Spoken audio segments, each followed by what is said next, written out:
بسم اللہ الرحمن الرحیم. السلام علیکم. ایک تھوڑے وقفے کے بعد آپ لوگوں سے پرائم 11 آر میں ملاقات ہو رہی ہے. ذرا ڈینگی کے مرض سے صحت یابی کی جانب گامزن ہے. آپ سب لوگوں سے گزارش ہے کہ دعاؤں میں یاد رکھیں, اللہ تعالیٰ مکمل صحت یابی عطا فرمائیں انشاءاللہ. اور اس دوران جن سارے دوستوں نے کرم فرماؤں صحت یابی کے حوالے سے اور جو ایک اعزاز سے نوازا گیا تمغہ امتیاز کا, اس حوالے سے مبارکباد دی, ان سب کا میں بہت بہت شکر گزار ہوں. کوئی بھی ایسا اعزاز جو وطن سے متعلق ہو, خاص طور پہ جو حالیہ مارکہ حق کا جو واقعہ ہوا اس سے متعلق چونکہ اس سے منسوب ہے چونکہ یہ اعزاز, اس لیے میرے دل سے بہت قریب ہے. اور اللہ تعالیٰ انشاءاللہ عزت سلامت رکھے. یہ وطن ہے تو ہم ہیں ظاہر ہے, اور انشاءاللہ اسی کے دم سے ہماری عزتیں سلامت رہیں انشاءاللہ. پروگرام کی جانب آتے ہیں. سب سے پہلے کیونکہ بہت سارے موضوعات ڈسکس کرنے کے, ذرا عالمی فرنٹ سے آغاز کرتے ہیں. ابھی جب میں آپ سے بات کر رہا ہوں تب ایک بہت بڑی ڈیولپمنٹ ہو رہی ہے right now as we speak, اور وہ یوں کہ دنیا کا سب سے بڑا طاقت کا جو مرکز ہے یعنی کہ وائٹ ہاؤس, وہاں پر اس وقت تھوڑی دیر پہلے پریس کانفرنس کی ہے دنیا کے سب سے اپیرنٹلی طاقتور انسان یعنی کہ امریکی صدر ڈونلڈ ٹرمپ نے اور یوکرین کے صدر زیلنسکی نے. آپ سب جانتے ہیں اس وقت یوکرین اور رشیا کا ایک تنازعہ چل رہا ہے 2022 سے. تنازعہ بہت پرانا ہے لیکن 2022 سے تنازعہ باقاعدہ طور پر چل رہا ہے, جہاں پر قصہ مختصر, یہ بھی بہت ڈیٹیل میں جانے کا وقت نہیں ہے, کہ جہاں پر روس نے اس اعتراض پر کہ یوکرین کے بہانے تو یہ نیٹو اور یورپ ہماری سرزمین پر بلکہ ہمارے اندر آ رہا ہے, رشیا نے اٹیک کیا, پیوٹن نے اٹیک کیا یوکرین پر, اور یہ معاملہ چلتا چلا گیا. ابھی جب میں آپ سے بات کر رہا ہوں تب نہ صرف یہ کہ اس پریس کانفرنس کے بعد ڈونلڈ ٹرمپ اور یوکرین کے صدر زیلنسکی کی ملاقات جاری ہے, بلکہ دنیا کے 7 اہم ممالک کی جو اہم ترین شخصیات ہیں وہ وائٹ ہاؤس آیا چاہتی ہیں یا آ چکی ہیں. تو اس حوالے سے بڑی ڈیولپمنٹ ہے. اب دیکھتے ہیں کہ یہ کسی فیصلہ کوئی موڑ تک پہنچتا ہے معاملہ یا کہ نہیں پہنچتا ہے. آپ سب کو یاد ہے ڈونلڈ ٹرمپ جو کہ اپنے مخصوص انداز بیان, مخصوص انداز تخاطب کی وجہ سے بہت ہی مشہور ہیں, لیکن جو ان کا انٹریکشن یوکرین کے صدر کے ساتھ ہوا کچھ مہینوں پہلے مارچ کے مہینے میں اسی سال, وہ اپنی مثال آپ تھا. سفارتکاری کی تاریخ میں کبھی ایسا منظر حالیہ تاریخ میں تو نہیں دیکھا گیا کہ وائٹ ہاؤس میں اس طریقے سے باقاعدہ ایک تلخ کلامی کی صورتحال یا یک طرفہ تلخ کلامی کی صورتحال. تو آپ ذرا پہلے دیکھیے تاکہ ذرا کانٹیکسٹ کلیئر ہو کہ آخری مرتبہ جب ڈونلڈ ٹرمپ اور زیلنسکی کی ملاقات ہوئی وائٹ ہاؤس میں تو کیا کس طرح کا منظر تھا. You should be thanking the president for trying to bring it into this conflict. Have you ever been to Ukraine that you say what problems we have? You bring them on a propaganda tour, Mr. President. Do you disagree that you've had problems bringing people into your military? And do you think that it's respectful to come to the Oval Office of the United States of America and attack the administration that is trying to prevent the destruction of your country? A lot of questions. Let's start from the beginning. Sure. First of all, during the war, everybody has problems. Even you, but you have nice ocean. Don't feel now, but you will feel it in the future. God bless. You don't know that. God bless. God bless. You will not have a war. Don't tell us what we're going to feel. We're trying to solve a problem. You're in no position to dictate what we're going to feel. The very position, and he happens to be right about it. From the very beginning of the war. You're not in a good position. You don't have the cards right now. With us, you start having not cards. Playing cards. Right now, you don't. You're playing cards. You're playing cards. Serious. You're gambling with the lives of millions of people. You're gambling with World War III. You're doing is very disrespectful to the country, this country. If you will speak very loudly about the war, He's not speaking loudly. He's not speaking loudly. Your country's in big trouble. We gave you, through this stupid president, $350 billion. We gave you military equipment. If you didn't have our military equipment, this war would have been over in 2 weeks. Then you tell us, I don't want a ceasefire. I don't want a ceasefire. If you could get a ceasefire right now, I tell you, you take it so the bullets stop flying and your men stop getting killed. Of course we want to stop the war. یہ ایک عجب منظر تھا, یہ ایک ناقابل یقین منظر تھا, جہاں پر ایک ملک کے صدر کو بٹھا کے امریکی صدر اور امریکی نائب صدر بتا رہے تھے کہ آپ کی پوزیشن نہیں, آپ کی حیثیت نہیں کہ ہمیں بتائیں کہ ہم نے کیا کرنا ہے کیا نہیں کرنا. ہم نے آپ کی مدد نہ کی ہوتی تو آپ کے ساتھ پتہ نہیں کیا کچھ ہو چکا ہوتا, اور وہ سارے کا سارا منظر. بہرحال آج کا منظر مختلف ہے. آج ڈونلڈ ٹرمپ نے اب سے کچھ دیر پہلے جب ریسیو کیا ہے زیلنسکی کو تو ایک مختلف ماحول میں ریسیو کیا ہے. ڈونلڈ ٹرمپ جو ہے وہ پہلے ہی جو ہے وہ پیوٹن سے ملاقات کر چکے ہیں. تو کیا اس سب سے کچھ نیا نکلے گا یا نہیں نکلے گا, ہم ذرا یہ سمجھنے کی کوشش کرتے ہیں. اور ایک منظر آپ دیکھ بھی لیجئے, اب سے کچھ دیر پہلے کی ملاقات کا، تاکہ مناظر کا جو اختلاف ہے، فرق ہے، وہ بھی نظر آ جائے. ایک چھوٹا سا انٹریکشن اب سے تھوڑی دیر پہلے جو ہوا ہے ڈونلڈ ٹرمپ اور زیلنسکی کا، وہ دکھا دیجیے.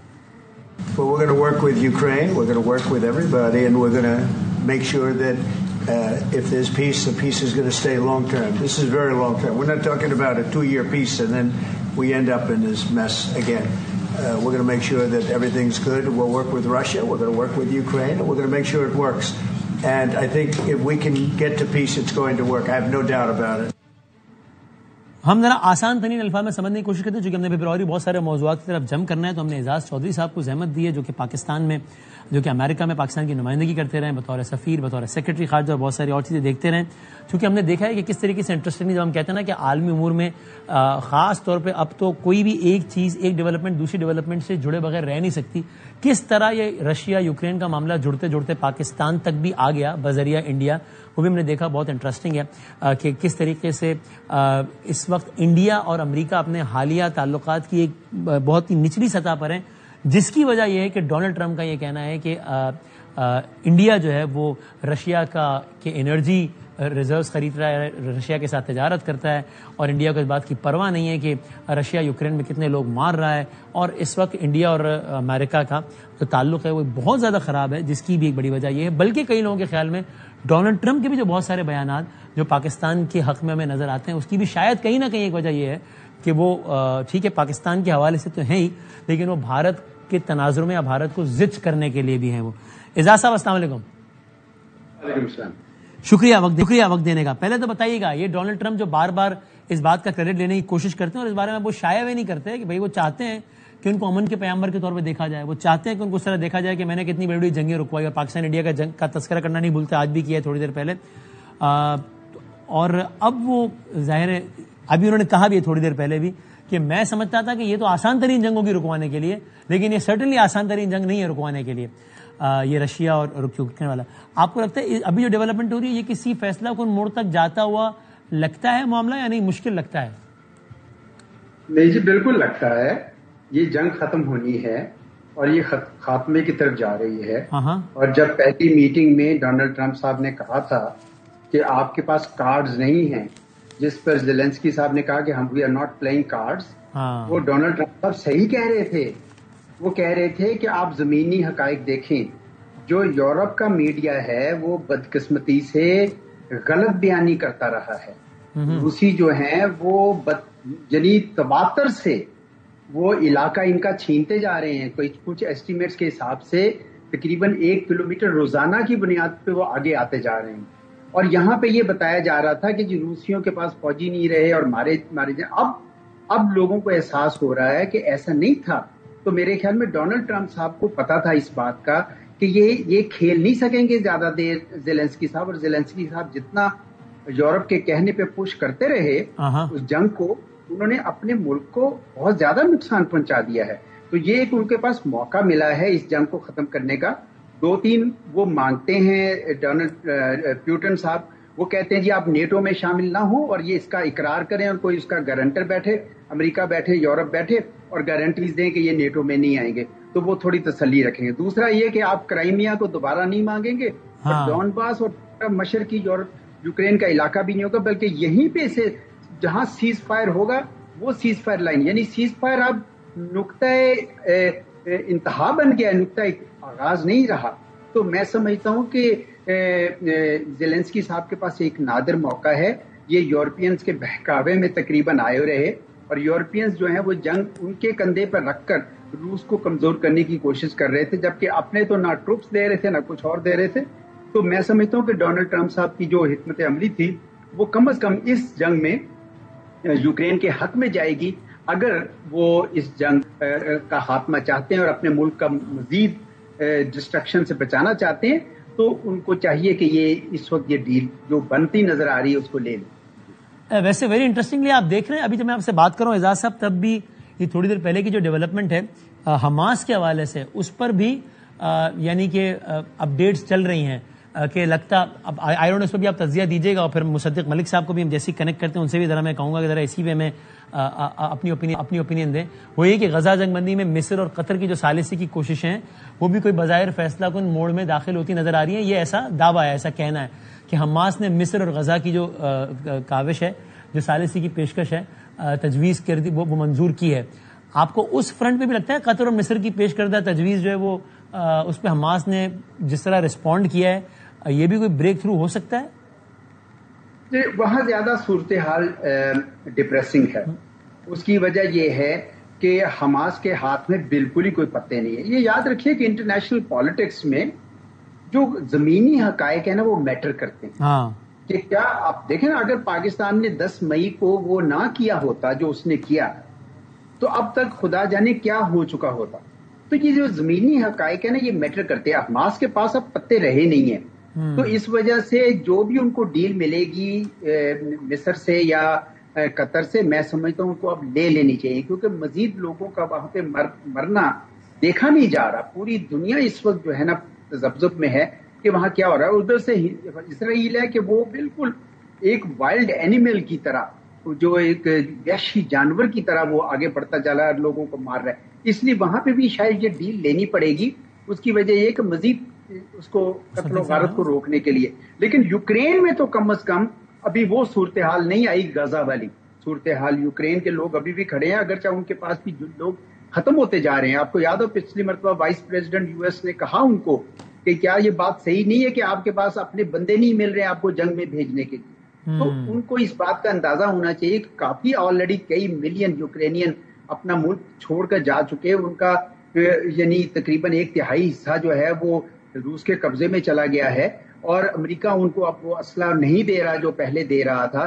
یورپین اس سے تو آگے نہیں آ رہے. تو اگر کچھ میزائل دے دیتے ہیں یورپین اور یہ ان کی طرف پھینک بھی دیتے ہیں روس کی طرف, صرف یہ بتانے کے لیے کہ ہم ابھی زندہ ہیں اور جنگ میں جاری ہیں, لیکن اس سے ان کو نقصان زیادہ ہوگا. تو میں سمجھتا ہوں کہ ابھی جو ڈیل ان کو مل رہی ہے وچ از بیسیکلی کہ جی ٹھیک ہے آپ گارنٹیز دے دیں کہ ہم نہیں جائیں گے اس کی طرف اور نیٹو کی طرف, اور جو بھی اب سیز فائر لائن بنے گی اس کو وہ مانیں گے.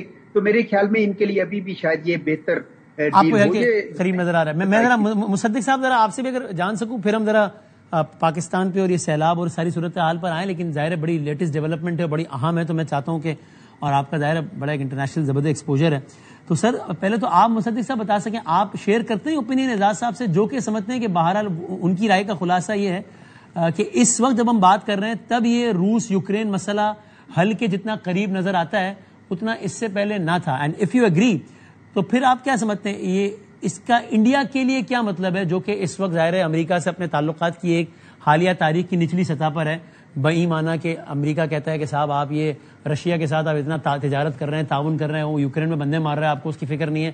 تو یہ اگر مسئلہ واقعی حل کی طرف جاتا ہے تو یہ انڈیا کے لیے بھی ایک اچھی خبر ہوگی, ایک درد سر کا خاتمہ ہوگا کیا مصدق صاحب؟ دیکھیے میرا نقطہ نظر تو تھوڑی سی یہ ریال پولیٹک دیکھنے کے بعد یہ ہے ہاں کہ اس دنیا میں کمزور ملک کے لیے کوئی جگہ نہیں ہے. ہاں جی, بس اس کے علاوہ اس بات کا کوئی جواب نہیں. خلاصہ یہی ہے. یہ یوکرین جو ہے آپ کو اچھی طرح سے یاد ہوگا کہ یہ دنیا کی ایک بڑی نیوکلیئر طاقت مانی جاتی ہے, اور انہوں نے خاص وقت میں اپنے تمام جو نیوکلیئر ایسٹس تھے ان کو جس وجہ سے بھی پیسے کے لیے یا دوستی کے لیے یا نہ جانے دیوانگی میں انہوں نے اپنے تمام نیوکلیئر ایسٹس جو ہیں وہ ریٹائر کر دیے. اور آج آپ کو نظر آ رہا ہے کہ اس کا خمیازہ کیا بھگتنا پڑ رہا ہے یوکرین کو. یعنی آپ خود ہی کہہ رہے ہیں کہ 1/3 اس کی زمین جو ہے وہ جا چکی. اب اسی کو آپ یوکرین ایک اسٹوڈنٹ کے طور پہ مصدق صاحب بڑا ایک if I may use the word interesting, تو ایک بڑا ایک دلچسپ موازنہ بھی ہے نا, ایز روتھلیس ایز اٹ میں ساؤنڈ, کہ ایک طرف ایران نے جس نے کہا نہیں میں نہیں ہتھیار پہ سرنڈر کرتا, اس کو دنیا نے الگ طریقے سے ڈیل کیا اور اس نے بھی الگ جواب دیا. یہاں جس ملک نے وہ کیا اس کو پھر الگ طریقے سے ڈیل کیا, اور آج بھی لوگ کہہ رہے ہیں کہ بس اب یہی ہے, اب یہیں سے ٹیبل سے ڈیل لے کر اٹھو ورنہ اس سے برا حال ہوگا تمہارا, جاؤ بس. نہیں, بالکل ایسی بات نہیں. ایران کے ساتھ بھی یہی ہوا ہے. یعنی جو کمزور ملک ہے اس کو, جو کمزور تھا جو زیادہ مضبوط تھا, اس نے اس کی ایسی کی تیسی پھیر دی. لیکن اگر یہی ایران ایک ایٹمی ایران نہ ہوتا تو پھر ایک الگ ہی رویہ نہیں ہوتا ورلڈ کا؟ نہیں، یہ آپ کا خیال ہے. اگر یہ ایران، میں ایران کے متعلق نہیں کہتا، لیکن کوئی بھی ملک اگر ایٹمی ملک ہوتا تو اس کے ساتھ کسی کی جرت نہیں تھی کہ ایسے ڈیل کرتا. اب آپ نے اگر چھیڑی دیا قصہ تو آپ پاکستان کی طرف آ جائیں. پاکستان کو بھی 1990 کی دہائی میں کہا گیا تھا کہ چھوڑیں یار، نیوکلیئر کیا کرنا ہے، 5 7 8 بلین ڈالر لے لیں اور کھیل کو ختم کریں آپ. تو ابھی جب یہ رافال اڑے تقریباً 90 کے قریب، 87 یا 88 جتنے بھی تھے، اور ہر جہاز کے اندر تقریباً 5 میزائل لگے ہوئے تھے، تو آپ مان لیں کہ 450 سے 450 میزائل 50-55 منٹ میں ہر طرف سے پاکستان آ رہے تھے.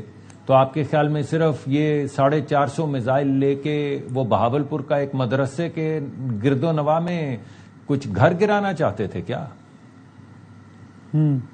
تو آپ پہ بات کلیئر ہو جانی چاہیے. نمبرز گیم ہے کہ 450 میزائل پاکستان کی طرف رخ کیے ہوئے تھے. اگر پاکستان کمزور ہوتا کنونشنل وارفیئر میں، یا پاکستان کمزور ہوتا نان کنونشنل طریقے سے، تو بھائی آپ کا مستقبل کیا ہوتا؟ صحیح. اور آپ کے اس وقت حالات کیا ہوتے؟ اور جس طرح آپ روز ٹی وی پہ دکھاتے ہیں کہ وہ ہسپتالوں کے نیچے ملبے میں سے چھوٹے چھوٹے بچوں کی لاشیں نکل رہی ہیں، تو آپ کے ہسپتالوں کا کیا حال ہوتا؟ اس وجہ سے میں نے تو صرف and coming to the latest development, Musaddiq صاحب آپ کا کیا انالیسس ہے کہ یہ کسی حل کی طرف جا رہا ہے معاملہ یوکرین والا، یا نہیں جا رہا آپ کے خیال میں؟ دیکھیے، یہ وہی حل ہے جو سیریا کا حل ہے کہ 1/3 سیریا کا بھی جا چکا ہے، ان کا پانی کا ایکسس بھی جا چکا ہے، اور ساتھ میں صلح نامے بھی کچھ ہو رہے ہیں. تو بالکل اسی طرح 1/3 یوکرین کا بھی جا چکا ہے، آپ ہی نے ابھی مجھے بتایا ہے، اور کچھ صلح نامے کی باتیں بھی ہو رہی ہیں، اور ہو سکتا ہے کوئی صلح ولا ہو بھی جائے. لیکن اس کا ٹیک اوے کیا ہے؟ ہاں، اس کا ٹیک اوے یہ نہیں ہے جو آپ کہہ رہے ہیں. اچھا، اس کا ٹیک اوے یہ ہے کہ جس طرح پاکستان میں کسی غریب آدمی کے لیے کوئی جگہ نہیں ہے، اس طرح دنیا میں ایک کمزور ملک کے لیے کوئی جگہ نہیں ہے. اور کوئی بھی ملک ہو جو اپنی حفاظت نہیں کر سکتا، اپنی سرحدوں کی حفاظت نہیں کر سکتا، اس کو یہ جان لینا چاہیے کہ موجودہ جو اس وقت صورتحال ہے، جس میں ملٹی لیٹرلزم کا خیر جو بھی اس وقت حشر نشر ہوا ہے، اس حشر نشر کے بعد اس ملک کی کیا حالت ہوگی، اور وہ کس کو اپیل کرے گا، اور وہ کس کے پاس جائے گا؟ وہ یورپ کے پاس جائے گا، وہ یونائٹڈ نیشنز کے پاس جائے گا، کہاں جائے گا؟ وہ کہیں نہیں جائے گا، کہیں نہیں جائے گا.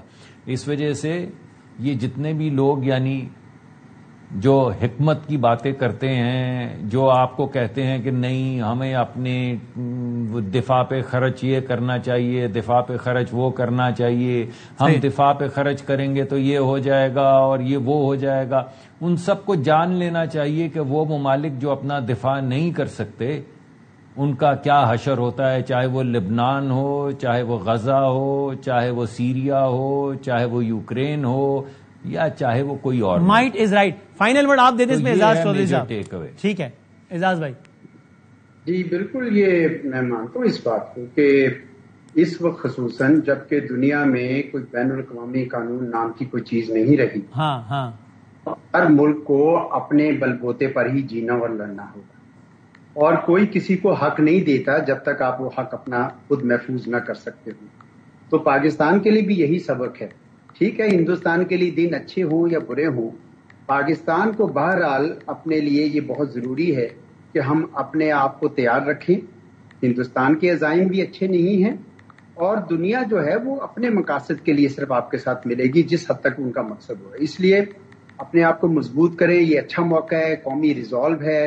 اس وقت نہ صرف آپ کا ڈیفنس کے لیے ایک ماحول بنا ہوا ہے، بلکہ ایک اقتصادی میدان میں آپ کے پولیٹیکل سٹیبلٹی میں، آپ کے ہیومن ریسورس ڈیولپمنٹ، یہ تمام چیزوں پہ کام کرنے کی ضرورت ہے، کیونکہ قوم کو اس وقت مضبوط کرنا ہے. اس وقت بین الاقوامی لوگ یعنی کسی بھی ادارے سے آپ کو مدد نہیں ملے گی. تو میں اس بات سے بالکل اتفاق کرتا ہوں کہ یوکرین میں جنگ بند بھی ہو جائے، غزہ میں بھی جنگ بند ہو جائے، لیکن آپ کے لیے یہ حقیقت نہیں بدلے گی کہ ہے مرگے کیا کہتے ہیں کہ ہے مرگے ہے جرم ضعیفی کی سزا کی مرگ مفاجات، تو وہ تو حقیقت ہے. تو اس آج کل وہ زیادہ برحق ہے کیونکہ پہلے تو پھر بھی کوئی ادارے بنے ہوئے تھے، لیکن اب تو ادارے اور صاحب حرم بھی سب ختم ہو گیا ہے. صحیح، تھینک یو سر، بہت شکریہ اعزاز صاحب، بہت بہت شکریہ. ناظرین، یہ بالکل ایک لیٹسٹ ڈیولپمنٹ تھی، ہم نے چاہا کہ ذرا یہاں سے آغاز کریں اور پھر ہم اب یہاں سے آگے چلتے ہیں، چونکہ ظاہر ہے جب ابھی ہم بات کر رہے ہیں تب وطن عزیز کا ایک اچھا خاصا حصہ ہے جو کہ بہت ایک عجیب و غریب صورتحال میں ہے، جہاں پر کہیں لینڈ سلائڈنگ کا مسئلہ ہے، کہیں پر کلاؤڈ برڈز کا مسئلہ ہے، کہیں پر سیلابی ریلے کا مسئلہ ہے، کہیں پر انفراسٹرکچر لاس کا مسئلہ ہے، کہیں لاس آف لائفز کا مسئلہ ہے، کہیں پہ کھانے پینے کی رسد کا مسئلہ ہے اینڈ واٹ ناٹ. اور ایسے میں ایک اور بحث جس نے جنم تو نہیں، میں نہیں کہوں گا کہ لیا ہے، لیکن یہ کہ ایک اور بحث نے دوبارہ سر اٹھایا، وہ یہ کہ بھائی یہ کلائمیٹ چینج اور یہ جو ساری بحث ہے جو کہ ہماری روزمرہ کی بحث ہے بالکل پیچھے چلی جاتی ہے، لیکن اس کے اثرات وہ ہوتے ہیں جو کہ ابھی ہم دیکھ رہے ہیں. اس پر کچھ ہو رہا ہے، نہیں ہو رہا. اور مصدق ملک صاحب federal minister for climate change اور انوائرمنٹل کوآرڈینیشن، یہ تو ان سے سوال سے ہی بات کریں گے. ذرا کوئکلی پہلے شازیہ نثار صاحبہ سوابی سے براہ راست ہمارے ساتھ ہیں، ان کے عقب میں واضح گھپ اندھیرا اور وہ سارا کچھ بھی ایک صورتحال کی عکاسی کر رہا ہے. ظفر اقبال صاحب بنیر سے ہمارے کورسپونڈنٹ، یہ لوگ صبح سے شام سے رات لگے ہوئے ہیں اور بہت سخت حالات میں، دگرگوں حالات میں. یہ دونوں بہت ہی متاثرہ علاقے ہیں. ظفر، پہلے اگر آپ بتا سکیں بنیر میں، اب چونکہ ہم نے تو سب سے زیادہ ہلاکتوں کی اور وہ پریشان کن خبریں بنیر سے سنی ہیں، ابھی کوئی صورتحال تھمتی نظر آتی ہے یا نہیں؟ ان ایکسپیکٹڈ ہے صورتحال ابھی بھی؟ جی بالکل، اب بھی اگر ہم دیکھیں تو صورتحال انتہائی گمبھیر ہے بنیر، اور خاص کر جو بشنوی کا علاقہ ہے جہاں پر سب سے زیادہ اموات ہوئی ہیں، اس کے بعد گوکن کا علاقہ ہے اور پھر قدر نگر، یہ بہت زیادہ متاثر ہوئے ہیں. وہاں پر جو سرچ آپریشن ہے وہ رات کے اندھیرے کی وجہ سے روک دیا گیا ہے اور صبح یہ سرچ آپریشن دوبارہ شروع کیا جائے گا. آج سرچ آپریشن کے نتیجے میں 5 مزید لاشیں جو ہے وہ ملی ہے، اور اس طرح اس سیلاب میں جاں بحق ہونے والوں کی مجموعی تعداد صرف ضلع بنیر کی حد تک وہ 280 تک پہنچ گئی ہے، جس میں سے ابھی بھی 3 لاشیں جو ہے وہ ڈسٹرکٹ ہیڈ کوارٹر ہاسپٹل ڈگر میں پڑی ہوئی ہیں جس کی شناخت تاحال نہیں ہوئی. اب سے کچھ دیر پہلے ہم پیر بابا کے بازار گئے جہاں پر ہم نے تباہی تو بہت دیکھی، لیکن وہاں پر ہم نے پاکستان کا ایک خوبصورت چہرہ بھی دیکھا، جہاں پر ایک طرف پاک فوج کے جوان ہیوی مشینری سے وہ بازار کی صفائی اور جو ملبہ ہے وہ ہٹا رہے تھے، تو دوسری طرف رستم جو مردان کا علاقہ ہے وہاں کا طاہر حسین اپنے 3 بھائیوں اور ذاتی ٹریکٹر کی مدد سے دوسرے سرے سے بازار کی صفائی میں مصروف تھا. اندر ہم گئے ہیں، جو مارکیٹ کے اندر جو پھر رہائشی علاقہ ہے وہاں پر گئے تو وہاں پر مردان کا عباس اور نوشہرہ کا شاہد ایک ہی گھر جو کہ عبد الودود کا تھا پیر بابا بازار میں، اس کی صفائی میں مصروف تھے. اور وہاں چونکہ راستہ بہت تنگ راستہ تھا، وہاں پر مشینری نہیں پہنچ سکتی تھی، تو وہ ہتھ ریڑیوں سے یہ ملبہ نکال رہے تھے. تو یہ پاکستان کا ایک خوبصورت چہرہ. ابھی کیا مزید بارشوں کا خدشہ ہے وہاں پہ ظاہر کیا ہے؟ جی بالکل، بارشوں کا امکان ہے اور 3 دن مزید یہ پریڈکشن کی گئی ہے کہ بارشیں ہوں گی. آج صبح بھی بارش ہوئی ہے، یہاں پر جو ملبہ ہٹایا گیا تھا وہ بارش کے پانی کی وجہ سے دوبارہ روڈ پہ آیا اور اس لیے اب دوبارہ جو ہے وہ اس کی صفائی کا عمل جاری ہے. کیچڑ بھی بہت زیادہ ہے، لیکن اگر ہم دیکھیں تو پاکستان بھر سے لوگ یہاں پر آ رہے ہیں اپنے بنیر کے بھائیوں کی مدد کے لیے. وہ امدادی سامان بھی لے کر آ رہے ہیں، پھر وہ جو مختلف رضاکار تنظیمیں ہیں ان کے تعاون کی وجہ سے بھی وہ یہاں پر پہنچ رہے ہیں. اور ہمارے ساتھ رہی. میں ذرا شازیہ صاحبہ سے پوچھوں کہ وہاں سوابی میں کیا صورتحال ہے. شازیہ صاحبہ، آج کلاؤڈ برسٹ کے بعد وہاں پہ صورتحال خراب ہوئی، اب کچھ بہتر ہے صورتحال سوابی میں؟ جی بالکل، آج صبح جب ہم یہاں پر پہنچے ہیں دالوڑی کے مقام پر جو سوابی کا علاقہ ہے، تو کچھ حیرت انگیز مناظر ہمیں دیکھنے کو ملے، کیونکہ ایک ہی خاندان کے جو 18 سے زائد گھر تھے وہ کلاؤڈ برسٹ کی وجہ سے مکمل طور پر منہدم ہو چکے ہیں، اور اس سے اب تک 10 لاشیں جو ہیں وہ نکالی جا چکی ہیں، جس میں خواتین اور بچے شامل ہیں، جبکہ 30 سے زائد جو افراد ہیں وہ ابھی تک لاپتہ ہے. لیکن افسوس کی بات یہ ہے کہ 7:30 بجے کا واقعہ ہونے کے بعد 5 بجے تک وہاں پر جو ریسکیو اہلکار تک وہ نہیں پہنچ پائے تھے، اور جو پہنچ پائے تھے وہ پیدل تھے، تو وہ صرف اپنے ہاتھوں سے پتھر ہی ہٹا سکتے تھے. وہاں پر کوئی اور ریسکیو کا کام نہیں کر سکتے تھے. جو اپنی مدد آپ وہاں کے لوگ تھے وہ محنت کر رہے تھے, اور جو 4 ڈیتھ باڈیز وہاں سے ملی تھی وہ وہاں کے مقامی افراد نے نکالی تھی, جبکہ ریسکیو نے اب وہاں سے 3 مزید لاشیں ابھی نکالی, جس میں 2 بچے اور ایک ان کی ماں شامل ہیں. اگر میں یہ بھی بتاتی چلوں تو ریسکیو کے کام کی سست روی کی وجہ سے آپریشن آج مکمل نہیں ہو سکا, اور ابھی گھروں کا جو ملبہ ہے, جو لینٹر ہے, 18 گھر ہے جس کے اوپر بڑے بڑے پتھر پڑے ہیں, اور جہاں پہ کلاؤڈ برسٹ ہوا ہے تو وہ پہلی دیوار کو لے کے وہ نیچے تک آئے ہیں, اور تمام کے تمام گھر بالکل منہدم ہو چکے ہیں. ہم ابھی اس ملبے کے اوپر پھرتے رہے تھے جن کے نیچے 31 زندگیاں دم توڑ چکی تھی یا دم توڑ رہی ہے, لیکن ریسکیو وہاں پر ابھی تک آپریشن نہیں کر سکتی تھی ہیوی مشینری سے, کیونکہ جو ایک تو یہ زمینی راستہ تھا وہ منقطع ہو چکا تھا, اور جب وہ بحال ہوا اور ہماری رسائی وہاں تک ہم وہاں پہنچے تو کچھ ہی وہاں تک 20 سے قریب ریسکیو اہلکار وہاں تک پہنچے تھے, اور پارک آرمی کے جوان وہاں پر جو سرگرمی تھے اس میں حصہ لے رہے تھے. پھر SSG کے جوان بھی وہاں پر ریسکیو میں مدد کے لیے پہنچے تھے, لیکن ملبہ اور جو پتھروں کی بارش ہے وہ اتنی زیادہ ہے کہ وہاں سے ہاتھوں سے کچھ بھی نہیں ہو سکتا جب تک ہیوی مشینری اس مقام تک نہیں پہنچ شازیہ صاحب اگر میرے ساتھ رہے اگر تاکہ میں یہ فراز احمد مغل صاحب جو کہ اسپوکس پرسن ہیں وزیر اعلیٰ خیبر پختونخوا کے, وہ ہیں ہمارے ساتھ. فراز صاحب آپ بتائیے گا, یہ جو شازیہ صاحبہ تو وہاں سے باقاعدہ بتائیے کہ کس مقام پہ وہ کس صورتحال کو دیکھ رہی ہیں, اور وہ کہتے ہیں کہ وہاں پہ ظاہر عملے کے پہنچنے سے فرق پڑے گا نہیں, مشینری کے پہنچنے سے ہی فرق پڑے گا. مشینری تو اب گھنٹوں ہو گئے لیکن نہیں پہنچی. وسیم بھائی بہت شکریہ آپ کا, لیکن میں میڈم کو بتانا چاہتا ہوں کہ جس اسپاٹ پر یہ موجود تھی میں خود وہاں پر تھا, جن مکان کی چھت پر یہ ایز لائف کر رہی تھی میں اس مکان کی چھت پر میں بھی موجود تھا. دیکھیں یہ غلط ہے کہ مشینری نہیں پہنچی ہے. میڈم سے ذرا کہیں کہ آپ ذرا نیچے جائیں اس جگہ سے, لوکیشن سے, اور آپ وہاں پر دیکھیں کہ کتنے لوگ مشینری ہم لے کر پہنچے. میں خود وہاں سے آ کر آیا ہوں, اور وہاں پر صرف اور صرف یہ نہیں کہ ہم نے ایکسیلیٹر پہنچائے, یہ نہیں کہ ایمبولینس کی گاڑیاں پہنچائی, یہ نہیں کہ ہم نے فائر وہیکلز پہنچائے, اس کے علاوہ ہم نے بڑے بڑے کٹرز پہنچائے. میں خود وہاں پر ہوں, میں گراؤنڈ پہ ہوں. میڈم پتہ نہیں کہاں سے بات کر رہی ہیں, یہ بھی وہاں پر میں نے بھی ان کو دیکھا. میں 3 بجے وہاں پر میں پہنچا تو مجھ سے تقریباً 3-4 گھنٹے پہلے تو ریسکیو کے اہلکار پہنچے ہوئے تھے. لیکن یہ بات سراسر غلط ہے کہ ریسکیو کی ٹیمیں کام نہیں کر رہی ہیں. آپ کہہ رہے ہیں سوابی میں ضرورت نہیں ہے مشینری کی, ابھی اس وقت سارا کچھ پہنچا ہوا ہے. نہیں, مشینری پہنچی ہے, مشینری میں خود لے کر آئی ہوں. مشینری خود مشینری موجود ہے, آپ بتائیں. میں ابھی آپ کو جو جائے وقوع کا مقام ہے وہاں تک مشینری ابھی بھی نہیں پہنچی, کیونکہ ابھی آپ تو 2 بجے کے آ کے ٹک ٹاک بنا کے یہاں پر تمام سیاسی نمائندے تھے جو ٹک ٹاک بنا کے ویڈیوز بنا کے یہاں سے چلے گئے, لیکن میں ابھی بھی اسی مقام پر موجود ہوں اور دیکھ رہی ہوں ان لوگوں کے حالات, دیکھ رہی ہوں ان چہروں کو جس میں کئی سوال ہے, اور جو خود بخود یہ کہہ رہے ہیں کہ سیاسی لوگ تھے, انتظامیہ تھی, یا یہاں کے کوئی اور جو بااثر لوگ تھے وہ ٹک ٹاک بنانے آئے تھے. ان کے چہروں پر اپنے گھروں کے ملبے پر ابھی بھی بیٹھے ہوئے ہیں, جن کے 4 بچے ملبے کے نیچے ہیں, جن کی بیوی ملبے کے نیچے ہے, جن کے بیوی بچے اور بہن بھائی بوڑھے والدین ملبے کے نیچے, ابھی بھی 30 سے زائد افراد پڑے ہیں. اور آپ لوگ ابھی تک یہی کہہ رہے ہو کہ وہاں سے کچھ برابر. میری آنکھوں نے, ہمارے پاس ویڈیوز موجود ہیں کہ 10 افراد کی لاشیں ہم وہاں سے ہمارے سامنے برآمد ہوئی. آپ تو آئے تھے 1 گھنٹے کے لیے, میں صبح آپ کے ریسکیو اہلکاروں کے ساتھ وہاں پہ پہنچی ہوں. میں بار بار یہی کہوں گی کہ ہاتھوں سے ان پتھروں کو نہیں ہٹایا جا سکتا جب تک ہیوی مشینری اس جگہ تک نہیں پہنچے گی, اور ابھی بھی آدھے کلومیٹر کے فاصلے پر آپ کی ہیوی مشینری کام کر رہی ہے جو وہاں تک ابھی بھی نہیں پہنچ پائی ہے, اور وہاں تک ابھی بھی ہتھوڑوں سے, پتھروں سے توڑنے سے اس سے کام لیا جا رہا ہے, اور پتھروں کو ہٹایا جا رہا ہے ہاتھوں سے, جو ہاتھوں سے ہٹانے کا بالکل بھی وہ نہیں ہے. آپ نے خود بھی مغل صاحب دیکھا ہے کہ وہاں سے پہ جو پتھر پڑے ہیں وہ ہاتھوں کے ہٹانے کے نہیں ہے جب تک وہاں پر کوئی ہیوی مشینری نہیں پہنچے گی. جناب فراز صاحب, مغل صاحب.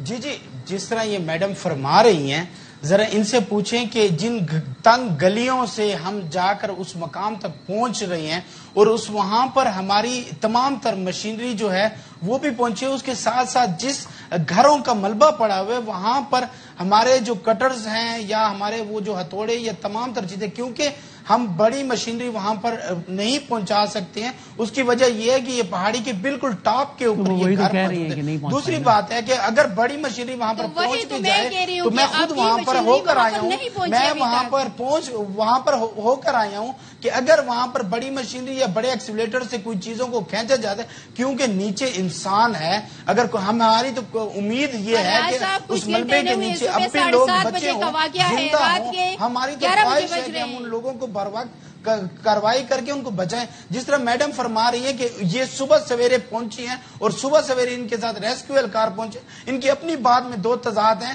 کہ یہ ایک طرف کہہ رہی ہے کہ ریسکیو اہلکار نہیں پہنچے, دوسری جانب نہیں سر, وہ پہلے جملے سے کہہ رہی ہے کہ اہلکار پہنچ گئے, لیکن اہلکاروں کے پہنچنا ہوگا نہیں, مشینری چاہیے. پہلے جملے سے یہ کہہ رہی ہے نا, وہ تو مشینری. وسیم بھائی میں خود بذات خود میں اپنے ساتھ 6 ایکسیولیٹر, 5 گاڑیاں, 8 ایمبولینسز اور 3 بڑی کرینیں میں لے کر خود وہاں اس مقام کے اوپر پہنچا ہوں. جب میں مشینری لے کر پہنچا ہوں ابھی بھی رات میں آدھا کلومیٹر دور تک ہے آپ نے بھی کہا صاحب یہ بھی بتاتی چلوں کہ آپ کے ریسکیو اہلکار جو ہے نا وہ وہاں پہ صرف 35 اہلکار رہ گئے, باقی کے ریسکیو اہلکار آپ کے غائب ہیں. ابھی وہاں پر ایف سی کے جو اہلکار ہیں اور پاک فوج کے جو جوان ہیں وہ وہاں پہ کام کر رہے ہیں, ان کو کھانا پہنچا رہے ہیں, بلکہ الخدمت کے جو رضاکار ہیں یہاں کے جو یوتھ ہے اور یہاں کے جو رضاکار ہیں مقامی میں ساتھ نہیں, ذرا مجھے الاؤ می کہ میں ریسکیو اہلکار سوئے نہیں ہیں پورے خیبر فراز صاحب میرے ساتھ رہی اور شازیہ صاحب آپ بھی, تو کبھی دوسری جگہ میں جوان سوئے نہیں ہیں. مغل صاحب ایک منٹ ذرا میرے ساتھ رہی اور شازیہ صاحب آپ بھی ساتھ ہیں میرے. مصدق صاحب اب ذرا بتائیے نا, ایک عام آدمی جو دیکھ رہا ہے سارے ڈسکشنز کو اور 2-3 دنوں دیکھ رہا ہے, یہ بہت ہی پریشان کن صورت حال ہے, اور ہم ہر کچھ عرصے بعد اس بحث میں پھنس جاتے ہیں. کوئی بحث کی پہلی مرتبہ بھی نہیں ہو رہی اور آپ کو بھی اندازہ ہے کہ آخری مرتبہ بھی نہیں ہو رہی. اس سے نکلنے کا ہے کوئی رستہ ہے نہیں, یا ہر کچھ عرصے بعد ہم اسی ایک بحث میں پھنس جائیں گے اور لوگوں کی جانیں جاتی رہیں گی؟ دیکھیں, ایک تو سب سے پہلے میں تعزیت کرنا چاہتا ہوں ان تمام لوگوں سے جن کے چاہنے والے دنیا سے رخصت ہو گئے ہیں. کوئی بھی ان کے دکھ درد کا مداوع نہیں کر سکتا, اور اس وقت جو دونوں جانب سے گفتگو ہو رہی ہے وہ تقریباً اسی حوالے سے ہو رہی ہے. جی ہماری بہن جو پروٹیسٹ کر رہی ہیں وہ بھی پروٹیسٹ کر رہی ہیں کہ ناٹ انف از ہیپننگ. ہمارے بھائی جو اس میں گفتگو میں شریک ہیں وہ بھی یہ بتانے کی کوشش کر رہے ہیں کہ حتی الامکان کوشش کی جا رہی ہے. مگر یہ تو ہمیں ماننا ہوگا نا کہ خدائی آفت تھی یا خدائی آفت ہے, اور اس خدائی آفت کے سامنے جو نقصان ہوا ہے اس کا کوئی مداوع تو ہو نہیں سکتا. اس وقت تک تقریباً لگ بھگ 680 لوگ جو ہیں اس پورے مانسون میں ہلاک ہو چکے ہیں یا شہید ہو چکے ہیں. بے شمار انفراسٹرکچر جو ہے وہ تباہ ہو گیا ہے, اور پورا پاکستان کا جتنی بھی اس وقت وفاقی حکومت بھی اور صوبائی حکومت بھی اور وزیر اعظم نے حکم بھی دیا ہے کہ جتنی مشینیں ہیں, یعنی جہاں جہاں کنسٹرکشن کا کام ہو رہا تھا ہر جگہ پہ روک کے ان کو فوری طور پہ موبلائز کر دیا جائے خیبر پختونخوا کے لیے اور گلگت بلتستان کے لیے. صحیح ہے. انہوں نے وزراء کو بھی ہدایت کی ہے کہ وہ صبح کل اسلام آباد سے سب رخصت ہو جائیں, اور جہاں بجلی نہیں ہے وہاں بجلی پہنچائیں, جہاں پانی نہیں ہے وہاں پانی پہنچائیں. یعنی ایک دن میں تو نہیں پہنچ پائے گا, لیکن ہدایت یہی ہے کہ اس آفت کا مقابلہ کرنے کے لیے کوئی تفریق نہ کی جائے. نہ تفریق ہوگی صوبائی کی, نہ تفریق ہوگی ڈسٹرکٹ کی, نہ تفریق ہوگی وفاق کی. اس سب آفت میں ہم سب شریک ہیں. صحیح. اور میں جتنی کوششیں کی جا رہی ہیں, مثلا پچھلے 24 گھنٹے میں ماسوا چند کلومیٹر کے ہائی ویز کم از کم جو بڑی بڑی تھیں جو کنیکٹیوٹی پیدا کرتی ہیں ان کو کھول دیا گیا ہے. بعض جگہوں پہ ابھی بھی لینڈ سلائڈز اتنی زیادہ ہیں کہ وہ وہاں پہ کام جاری ہے, اور ابھی بھی ہمارے NHA کے ڈائریکٹر بھی اور کمیونیکیشنز کے سیکرٹری بھی دونوں اصحاب جو ہیں اس وقت سڑک کے اوپر ہیں, اور جہاں پہ ریموو کی جا رہی ہیں چیزیں وہاں پہ موجود ہیں. مگر اس سب کے باوجود جو ہماری بہن کہہ رہی ہیں وہ صحیح کہہ رہی ہیں نا, کافی تو نہیں ہے. بعض جگہ پہ ہاتھ سے شاید احتیاط سے پتھر اٹھانے پڑتے ہوں کہ کسی بڑی مشینری کی موو کیا تو ملبہ اندر نہ گر جائے, امپلوڈ نہ ہو جائے. بعض جگہوں پہ مشین پہنچ نہیں سکی ہوگی. اور جو ہمارے بھائی کہہ رہے ہیں وہ بھی بات ٹھیک ہے، کیونکہ میں آپ کو یہ بتا رہا ہوں کہ آج NDMA نے ہمیں بتایا ہے کہ کہاں کہاں سے مشینری موو کر دی گئی ہے اور کتنے لوگوں کی جان بچانے کی کوشش کی جا رہی ہے اور کتنا بڑا نقصان ہو چکا ہے، عمارتیں مہندم ہو رہی ہیں. تو بہرحال اصل بات یہ ہے کہ دونوں جو ہیں وہ دکھ میں بول رہے ہیں. اس وجہ سے آپ دونوں کی بات کو اسی نظریے سے دیکھیں کہ دونوں دکھ میں ایک آن گوئنگ کرائسس ہے. لیٹس ہوپ اینڈ پرے کہ اس کو بہتری طرف جائے معاملہ اور ہم اس پہ کوریج جاری رکھیں گے. Thank you. اب دوسری بات میں ایک اگر آپ اجازت دیں تو میں ایک اہم بات کوئکلی کر لیں مصدق بھائی. جی دیکھیے بات یہ ہے کہ یہ جو تباہی آ رہی ہے یہ وہ سیلابی تباہی نہیں ہے جو ہمارے ہاں روایتی طور پہ آتی ہے. جی ہاں، یہ وہ تباہی نہیں ہے کہ گلیشیئر میلٹ ہوئے اور ایک دم اتنا زیادہ پانی آیا کہ دریاؤں سے پانی ابل پڑا اور اس نے ارد گرد نالے اور دریاؤں نے سب کچھ تباہ کر دیا. یہ وہ تباہی نہیں ہے. یہ تباہی اس وجہ سے آ رہی ہے کہ ٹیمپریچر رائز کر رہا ہے، مگر ہمارے ناردرن ایریاز گلگت بلتستان، خیبر پختونخوا اور کشمیر میں جو رائز ان ٹیمپریچر ہے وہ پورے پاکستان سے زیادہ ہے. یعنی پاکستان کے اندر ٹیمپریچر زیادہ ہے میدانی علاقوں میں، لیکن جو ٹیمپریچر کی انکریز ہے وہ خیبر پختونخوا، گلگت بلتستان اور AJK میں سگنیفیکنٹلی زیادہ ہے. اس سے ہوتا یہ ہے کہ سمندر سے جو پانی اٹھتا ہے جو ایک طرح سے آپ سمجھیں ایویپوریٹ ہوتا ہے، وہ جس جگہ پہ ٹیمپریچر بڑھ رہا ہوتا ہے وہ ایک یلغار کی شکل میں وہاں پہ جاتا ہے، اور وہ کلاؤڈز جو آرڈنریلی تھوڑا سا پانی لیے ہوا میں گھومتے رہتے ہیں اور آپ کو بڑے خوشگوار لگتے ہیں اور خوبصورت لگتے ہیں اور اس پہ لوگ اشعار لکھتے ہیں، ان میں اتنا پانی آ جاتا ہے کہ ایک دم وہ کلاؤڈ برسٹ کی شکل میں ایک ہی جگہ پہ گرتا ہے، اور اتنا زیادہ گرتا ہے کہ اس کے فلو سے جو تباہی آتی ہے، بالخصوص ایسے علاقوں میں جہاں پہ ڈھلان ہو، جو پہاڑی علاقے ہوں، تو وہ راستے میں آئی ہوئی ہر چیز کو تباہ کرتا چلتا جاتا ہے. تو یہ ٹریڈیشنل سیلاب نہیں ہے، انیوزول فینومینا ہے کلاؤڈ برسٹ کا. یہ وہی نہیں، انیوزول اب نہیں رہا، یہ انیوزول اب ریلیٹیولی نیو کیونکہ سندھ میں بھی یہی ہوا کہ چند سال پہلے وہ بھی سیلابی پانی نہیں تھا، وہ بھی کلاؤڈ برسٹ تھا بالکل اسی طرح، وہ بھی ٹیمپریچر کی رائز کی وجہ سے آیا. اب جو اہم بات میں آپ کے سامنے رکھنا چاہتا ہوں وہ یہ ہے کہ دنیا کے 8 بڑے ممالک جو ہیں وہ دنیا کی 70-75% کاربن ایمیشن کر رہے ہیں. یعنی یہ جو ٹیمپریچر بڑھ رہا ہے وہ صرف ان 7-8 ممالک کی وجہ سے بڑھ رہا ہے، صرف 7-8 ممالک کی وجہ سے. 70-75% دنیا کی کاربن ایمیشن اور گرین ہاؤس ایمیشن وہ چند 7-8 ملک کر رہے ہیں، جن میں ایک ہمارا ہمسایہ ہمارا وہ ملک بھی ہے جس سے ابھی ہمارا جھگڑا ہوا تھا. وہی 7-8 ملک جو ہیں وہ 85% گرین فائنینسنگ بھی لے رہے ہیں. یعنی آپ ذرا دیکھیں، یہ ہپوکریسی دیکھیں دنیا کی کہ جو انوائرمنٹ کو تباہ کر رہا ہے، جس کے نتیجے ہمیں بھگتنے پڑ رہے ہیں، وہ پیسے ہمیں نہیں مل رہے، وہ انہی لوگوں کو مل رہے ہیں جو تباہ کر رہے ہیں. اور جو ریسیونگ اینڈ والے ممالک ہیں ان میں ہم سر فہرست. مجھے ذرا آپ ایک بریک لینا ہے چونکہ بہت لمبا میں بہت شکریہ سب کا بہت شکریہ. مصدق صاحب ہیں ہمارے ساتھ، ایک چھوٹا سا بریک لیتے ہیں، بریک کے بعد ذرا ہم اس کو اگلے سیگمنٹ سے حاضر ہیں.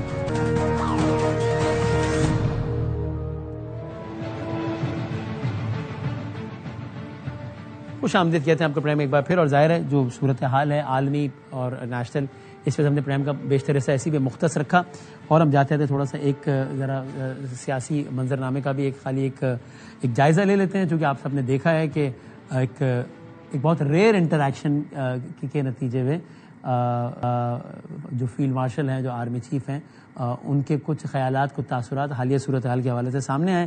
سہیل وڑائی صاحب کے ساتھ انٹریکشن کے نتیجے میں جس کا خلاصہ یہ سامنے آیا کہ جیسے ایک تاثر بنا کے بہرحال کوئی ایک نہ صرف یہ کہ ملک میں کوئی تبدیلی کا کوئی معاملہ حکومتی یا ریاستی سطح پر نہیں ہے، بلکہ پاکستان تحریک انصاف سے کے ساتھ کسی بھی قسم کے ایکویژن تبدیل ہونے کا معاملہ ابتدائی تاثر تو ہے کہ وہ معافی کے بغیر نہیں ہے، بلکہ بعد میں جو مزید وضاحتیں آئیں اس سے یہ لگا کہ گویا یہ تاثر دیا جا رہا ہے کہ اگر کسی کے ذہن میں اس انٹریکشن کے نتیجے میں یہ خیال بھی آیا ہے کہ اگر صدقے دل سے معافی مانگ لی تو صورتحال بہتر ہو سکتی ہے، تو ایسا بھی نہیں ہے، بلکہ دا لا ول ٹیک اٹس ڈیو کورس. یہ ساری صورتحال مصدق صاحب ہیں ہمارے ساتھ، مہربان قریشی صاحب آف کورس سینئر رہنما پاکستان تحریک انصاف کی میں بہت شکر گزار ہوں.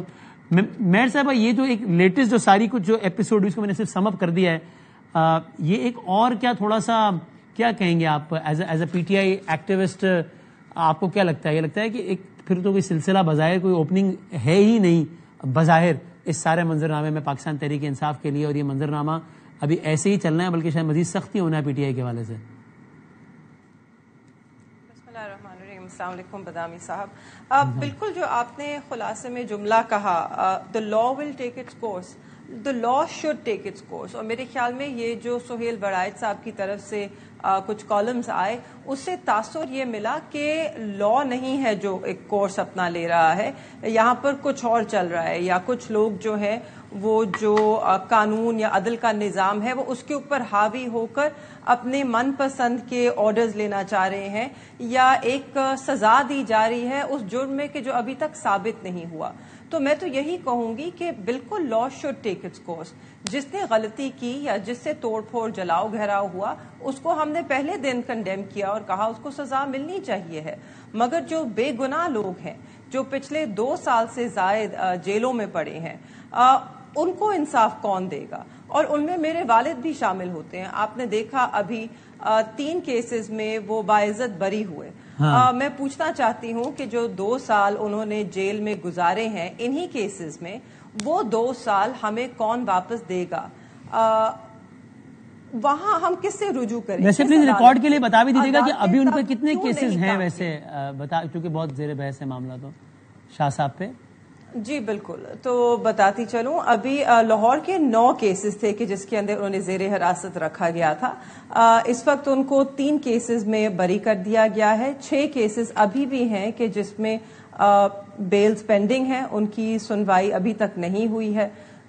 4 کیسز کی شاید وینسڈے کو ہے سنوائی, اور باقی ابھی بھی پینڈنگ ہے. 2 کیسز جو ہیں وہ آج شروع بھی ہو گئے, ان کا ابتدا بھی ہو گیا.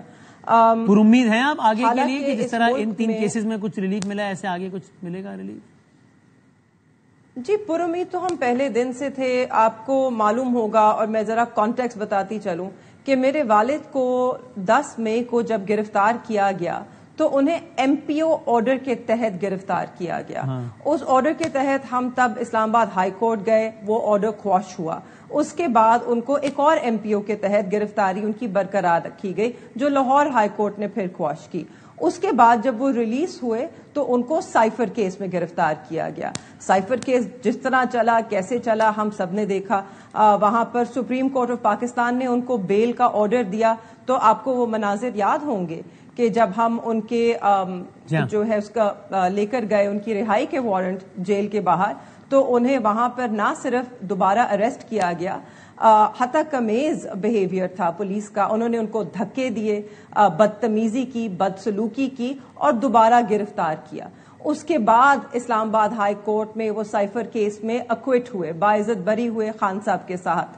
اس کے بعد ہم نے سوچا کہ شاید اب رہائی ممکن ہوگی, تو تب ان 9 مئی کے جعلی کیسز میں, جس کے اندر نہ ایف آئی آر میں ان کا نام ہے, نہ چلان میں وہ نامزد تھے, نہ جب وہ شامل تفتیش ہوئے تھے ان کو بتایا گیا تھا کہ آپ کی ہمیں ضرورت نہیں ہے, تو اس میں ہم نے بیل بھی نہیں لی تھی.